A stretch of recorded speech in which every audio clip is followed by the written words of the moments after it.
Labiau norėjom, kad tai būtų vaiko svajonė, vaiko noras. Pirmi norai buvo tikrai tokie labai žemiški, tai susiję su maistu, pavalgyti ar dar kažką tai tokio. Traktoriuką jis iš karto pamėgo, vos tik pradėjo žiūrėti filmukus. Pirmas jo filmukas ir buvo traktoriukas.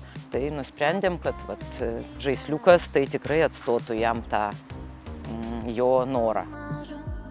Gydėmės ir dar toliau tęsėm gydymą onkohematologijos centre Vilniuje, Santariškėse. Vaikui yra diagnozuotas kraujo vėžys.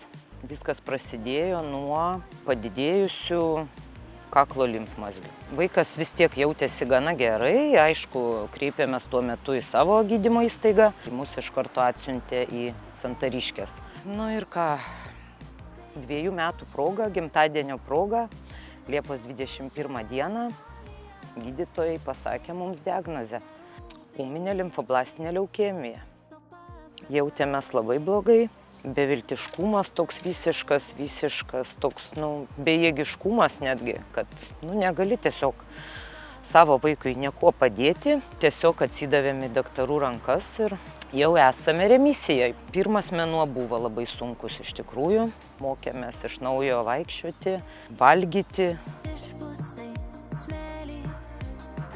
Norėčiau padėkoti labai Sigitai už tai, kad vaikas dabar turi savo išpildytą svajonę. Ačiū Jums labai.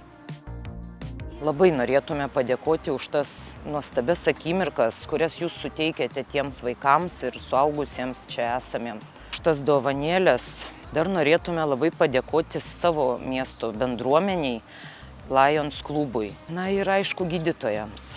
Jų darbas yra tikrai labai sunkus. Kantriai į viską atsako su šypsena veide ir tikrai norim labai padėkoti ir gydytojams, ypač mūsų gydytojai Tamulieniai.